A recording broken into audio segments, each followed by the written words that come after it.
नमस्कार दोस्तों, स्वागत है आपका वर्ल्ड अफेयर्स पे। मैं हूं शशांक पांडे।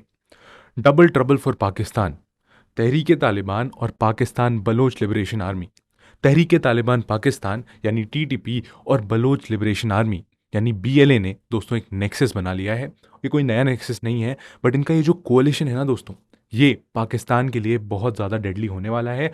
ऊपर से ये सारी चीज़ें जो हो रही हैं ना, ये ऐसे टाइम पर होने वाली हैं कि पाकिस्तान की इसमें कमर टूट सकती है। अब एग्जैजरेशन लग सकता है आपको ये, बट ये एग्जैजरेशन नहीं है।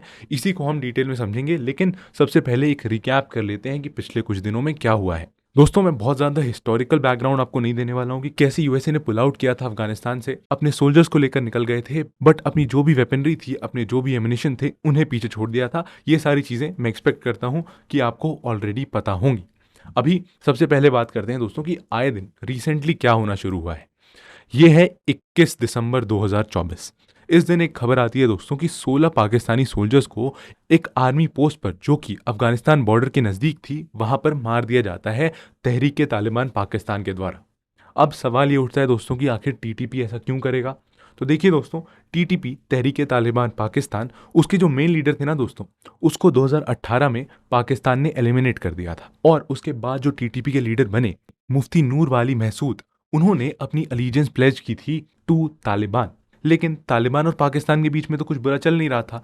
आखिर तालिबान क्यों, या तालिबान का ही एक फैक्शन पाकिस्तान को क्यों अटैक करेगा। देखिए दोस्तों, ये वही तालिबान है जिसने जब अफगानिस्तान पे अपना कंट्रोल हासिल किया था ना, तो पाकिस्तान ने कहा था, मुझे याद है इमरान खान ने कहा था कि Taliban has broken the shackles of slavery. तो भला अगर पाकिस्तान अफगानिस्तान का इतना ही बड़ा सपोर्टर रहा है, तो क्यों टीटीपी अटैक करेगी पाकिस्तान को। तो दोस्तों, इसके पीछे का सिंपल रीजन है कि तालिबान समझता है पाकिस्तान को बहुत अच्छे से। तालिबान जानता है पाकिस्तान ने हमेशा से एक चीज को फ्यूल किया है अफगानिस्तान में, जिसे आप कह सकते हैं रिलीजियस एक्सट्रीमिज्म। उन्होंने अफगानिस्तान में हमेशा से जिहाद, इस मोटिव को बहुत ज़्यादा प्रमोट किया था। अगर आप किसी दूसरी कंट्री में, अपनी नेबरिंग कंट्री में जाके एक स्ट्रिक्ट इंटरप्रिटेशन ऑफ शरिया, उसके हिसाब से जिहाद को प्रमोट करते, तो क्या आपके वहाँ वो प्रिंसिपल्स अप्लाई नहीं होते। तो दोस्तों, यही वो सारी रीजंस हैं जिसकी वजह से टीटीपी आज की डेट में अटैक कर रहा है पाकिस्तान को। टीटीपी ने बहुत पहले से ही अटैक करना शुरू किया था, क्योंकि वो मानते थे कि जिस तरीके से एक strict interpretation of sharia law implement हुआ है अफगानिस्तान में, या हो गया था जब से यूएसए ने पुल आउट किया था, वैसा ही कुछ होना चाहिए पाकिस्तान में भी। तो ये कहीं ना कहीं पाकिस्तान की हिपोक्रेसी भी दिखाता है, और यहीं से दोस्तों एक राइवलरी की शुरुआत होती है। और इसी में एक फेमस कोट है हिलरी क्लिंटन का, जिन्होंने कहा था कि अगर आप अपने बैकयार्ड में सांप रखते हैं ना, सांप, अब आप समझ सकते हैं कि वो किसको रेफर कर रही थी, टेररिज्म को। अगर आप टेररिज्म को पनपने देते हैं अपने बैकयार्ड में, तो आप ये नहीं सोच सकते कि वो जो सांप है, वो टेररिज्म का सांप, वो सिर्फ आपके नेबर्स को काटेगा। मुझे याद है एक टाइम पर बहुत ज़्यादा सेलिब्रेट किया जा रहा था, जो पाकिस्तान के जियोपॉलिटिकल एनालिस्ट थे ना, वो टीवी न्यूज़ पर आकर कहते थे कि इंडिया जो है ना, इंडिया की कंडीशन बहुत ख़राब होने वाली है जैसे ही यूएसए पुल आउट करेगा। ये उस टाइम से पहले की बात है जब यूएसए ने पुल आउट किया था, और ऐसा माना जा रहा था कि बस ये तो बहुत ही बड़ा मास्टर स्ट्रोक है, और अल्टीमेट बेनिफिशियरी भी बन रहा है या तो तालिबान या तो पाकिस्तान, क्योंकि अब जो उनकी आइडियोलॉजिकल बाउंड्रीज है ना, वो सिर्फ एक कंट्री यानी पाकिस्तान तक लिमिटेड नहीं है, बल्कि वो फैल रही हैं अफगानिस्तान में। लेकिन हुआ ऐसा बिल्कुल नहीं दोस्तों।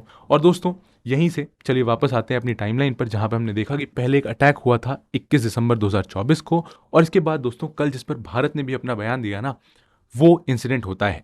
यानी 25 दिसंबर के दिन दोस्तों, यानी क्रिसमस के दिन, एक अटैक, एक एयर स्ट्राइक्स लॉन्च कर दी जाती है पाकिस्तानी आर्मी के द्वारा अफगानिस्तान के पख्तिका प्रोविंस में।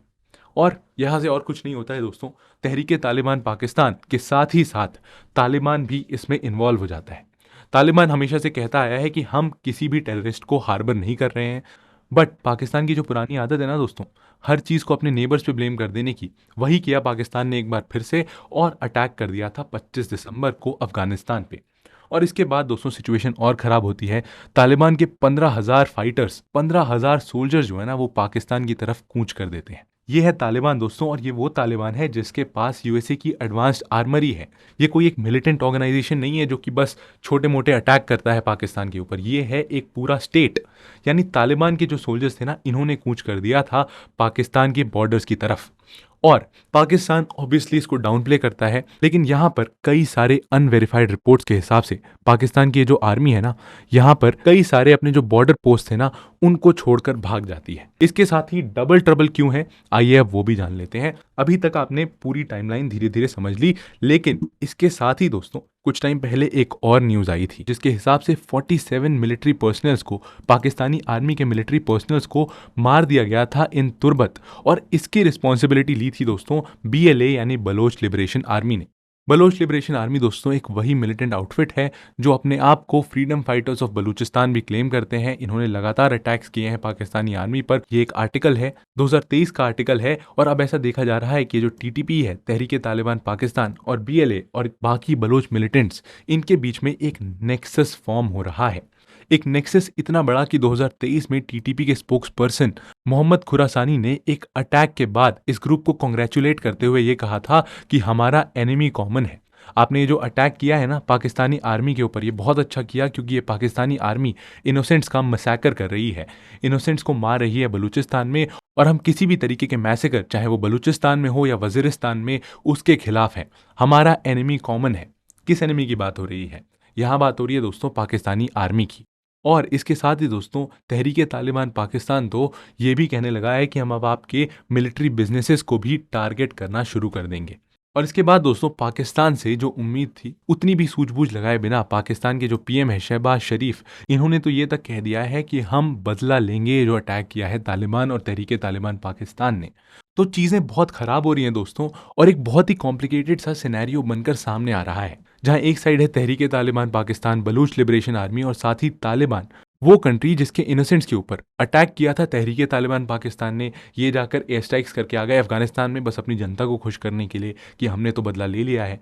तो वो कंट्री जिसके पास अपनी खुद की एक आर्मी है, एक मिलिटेंट आउटफिट नहीं है तालिबान, वो तहरीके तालिबान और बलोच लिबरेशन आर्मी, अब ये तीनों एक साथ जो आई है ना, इसका एक बहुत बड़ा इंपैक्ट होने वाला है। और ये इसलिए और भी क्रूशियल हो जाता है दोस्तों, क्योंकि अब होने वाला है champions trophy 2025, ICC champions trophy होने वाला है, जो कि पाकिस्तान और UAE में ऑर्गेनाइज किया जाएगा। भारत ऑब्वियसली अपने सारे मैचेस UAE में खेलेगा, लेकिन पाकिस्तान में जो मैचेस होने वाले हैं ना, इस पर ज़रूर टारगेट किया जाएगा TTP और बलूच लिबरेशन आर्मी के द्वारा। और ऐसा इसलिए क्योंकि ये बहुत ज़्यादा हर्ट करता है पाकिस्तान को। ना सिर्फ इससे पाकिस्तान की छवि खराब होती है दोस्तों, बल्कि शायद आपको पता होगा कि 2009 में एक ऐसा ही अटैक हुआ था श्रीलंकन नेशनल क्रिकेट टीम पर, जिसके बाद से पाकिस्तान का जो क्रिकेट का फ्यूचर था ना, वो अंधकार में चला गया था। हुआ क्या था कि एक टेररिस्ट आउटफिट था जिसका नाम था लश्कर जंगवी। ये लोग भी रेडिकल इस्लामिक आइडियोलॉजी में बिलीव करते हैं। इन्होंने अटैक कर दिया था जिसमें बाल बाल बची थी श्रीलंकन नेशनल क्रिकेट टीम। और इसके बाद से ऐसी जो सिचुएशन उभर कर आई थी ना, बहुत सारी टीम्स ने बॉयकॉट करना शुरू कर दिया था पाकिस्तान में क्रिकेट खेलने से। और इसकी वजह से पाकिस्तान की ना सिर्फ इकोनॉमी पर इम्पैक्ट हुआ था, क्योंकि देखिए इंडिया में इकोनॉमी पर एक काफ़ी अच्छा इम्पैक्ट होता है क्रिकेट का। IPL या फिर किसी भी टाइप के क्रिकेट सीरीज या क्रिकेट टूर्नामेंट से भारत की cricket economy billions of dollars की इकोनॉमी बनकर उभरी है इसी वजह से। लेकिन पाकिस्तान में ऐसा इसलिए नहीं हो पाया क्योंकि ये एक टेररिस्ट अटैक को नहीं रोक पाए थे अपनी कंट्री में आई दूसरी एक इंटरनेशनल क्रिकेट टीम पर। और इसका इम्पैक्ट ये हुआ दोस्तों कि बहुत सालों तक क्रिकेट टीम्स ने यहाँ आना बंद कर दिया, जिसकी वजह से पाकिस्तान के क्रिकेट पर भी इम्पैक्ट पड़ा। क्योंकि अगर इंटरनेशनल क्रिकेट टीम्स यहाँ खेलने नहीं आएंगी तो ऑब्वियस सी बात है यहाँ पर क्रिकेट इंफ्रास्ट्रक्चर डेवलप नहीं होगा, और क्रिकेट इंफ्रास्ट्रक्चर डेवलप नहीं होगा तो अच्छे बॉलर्स, अच्छे बैट्समैन निकल ही नहीं पाएंगे जिन्होंने एक इंटरनेशनल ग्रेड की पिच पर या इंटरनेशनल ग्रेड के एक ग्राउंड पर कभी भी क्रिकेट खेला या प्रैक्टिस किया होगा। और इसी वजह से इकोनॉमी तो सफर की ही, ऊपर से दुनिया के सामने पाकिस्तान एक अनसेफ कंट्री की तरह तो सामने आया ही, क्योंकि एक इंटरनेशनल क्रिकेट टीम का कॉन्वॉय जा रहा था जिस पर यह अटैक किया गया था, फिर उनको एयरलिफ्ट करना पड़ा था, जिसकी वजह से इमेज तो खराब हुई ही, इकोनॉमी भी खराब हुई और क्रिकेट का फ्यूचर भी खराब हुआ। तो दोस्तों ये जो सारी चीज़ें हो रही हैं ना, तहरीके तालिबान पाकिस्तान, तालिबान और साथ ही बलोच लिबरेशन आर्मी का एक साथ कई सारे कोऑर्डिनेटेड अटैक्स करना, ये कहीं ना कहीं पाकिस्तान की नाक में एक बहुत बड़ा दम करने वाला है, क्योंकि 19 फरवरी से ICC चैंपियंस ट्रॉफी शुरू होने वाली है पाकिस्तान में। तो अब देखना इंटरेस्टिंग होगा दोस्तों कि क्या होता है। हालांकि this can be really troubling for Pakistan. और इसके साथ ही दोस्तों मैं आप सबको बताना चाहता हूं कि अगर आप भी IAS या IPS बनने का सपना देखते हैं तो अभी लीजिए अनअकैडमी का UPSC subscription under the program resolve 2025, क्योंकि अभी ये सारे प्रोग्राम्स फ्लैट 60% ऑफ में अवेलेबल हैं। ये प्राइस शायद आपको दिखाई ना पड़े चेकआउट पेज पे, तो ज़रूर यूज़ करिए कोड वर्ल्ड अफेयर्स। जैसे ही आप वो कोड डालेंगे तो आपको ये प्राइसेस दिखाने लगेंगी। और दोस्तों ये वही सब्सक्रिप्शन है जिसने 70+ सिलेक्शंस दिए हैं UPSC CSE 2023 में, जहाँ कंप्लीट GS CSAT और टेस्ट सीरीज का एक्सेस मिलता है। और जहां मिलता है दोस्तों आपको unlimited access to all batches. और इसके साथ ही दोस्तों अगर आप नहीं क्वालिफाई कर पाते हैं यूपीएससी सीएससी 2026 तो आपको मिल सकता है एक free extension for the next year, जिसके लिए आपको फॉलो करने होंगे ये कुछ टर्म्स एंड कंडीशंस। तो ज़रूर लीजिए दोस्तों अनअकैडमी का ये यूपीएससी सब्सक्रिप्शन, ऑफर खत्म हो रहा है कल, बिल्कुल टाइम वेस्ट मत करिए। मिलते हैं आपसे ऐसे ही एक और इंटरेस्टिंग और इन्फॉर्मेटिव वीडियो के साथ, तब तक के लिए जय हिंद।